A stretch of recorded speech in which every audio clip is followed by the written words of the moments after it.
लक्ष्मण हाके ज्या पद्धतीने मला त्या गोष्टीशी लक्षच बोलायचं मला ते जे काही संभाषण झालेलं आहे ते अजिबात आवडलेलं नाही.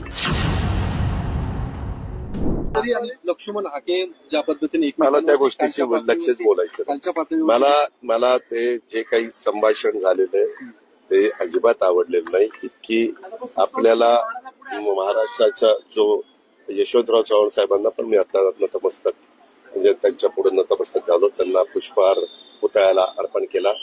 सुसंस्कृत महाराष्ट्राचं राजकारण कसं असलं पाहिजे, सुसंस्कृतपणा कसा असला पाहिजे, प्रत्येकाने काय वाक्य बोललं पाहिजे, कशा पद्धतीनं बोललं पाहिजे, हे प्रत्येकाला तारतम्य असलं पाहिजे.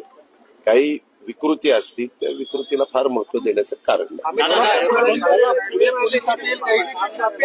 विचारा नाही. अधिकारी आणि कर्मचाऱ्यांवरती आरोप होताना दिसत आहेत. मग ते तत्कालीन पोलीस अधिकारी आहेत, काही विद्यमान पोलीस अधिकारी आहेत, आरोप होताना दिसले. त्या आरोपात तथ्य त्या आरोपात तथ्य असेल तर आमच्या राज्याचं गृह विभाग आणि ते ज्यांच्यावर जबाबदारी ते देवेंद्रजी फडणवीस साहेब योग्य ती कारवाई करतात. दादा, तुमचा वर्धापन दिन आहे 10 जूनला, तिकडं तुमचं राष्ट्रवादी काँग्रेस शरद पवार पक्ष आहे ते पण 26वाच वर्धापन दिन म्हणतात. म्हणजे राष्ट्रवादीची स्थापनाच 10 जून 1999 झाली, त्याच्यावर दोघांचाही वर्धापन दिन 26वाच येणार ना. असं उगीच कुठले तरी वाद काढू नको. मी काही त्याला उत्तर देणार नाही. त्यांनाही करण्याचा अधिकार, वर्धापन दिन साजरा करण्याचा अधिकार आहे आणि मलाही वर्धापन दिन साजरा करण्याचा अधिकार आहे.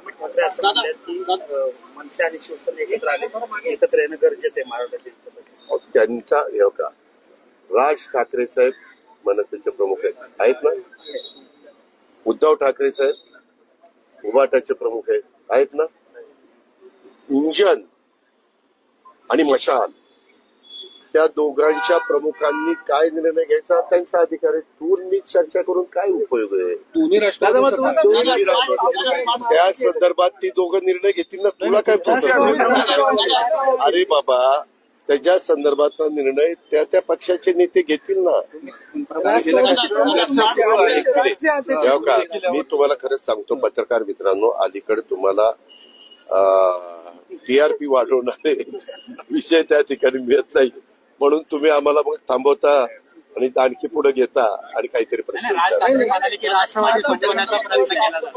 हे बाबा एक मिनिट. तुम्हाला त्यांना जे काय वाटतं ते त्यांनी म्हटलं, तो त्यांचा अधिकार आहे ना. मी म्हटलंय का तसं? दादा, महाराष्ट्रात 2 ब्रँड आहे असं म्हणलं, ठाकरे ब्रँड आणि प्रवार ब्रँड. ब्रँड कधीच संपणार नाही. अरे बाबा, तिसरा ब्रँड तुला माहिती नाही, तुझा तिसरा ब्रँड आहे.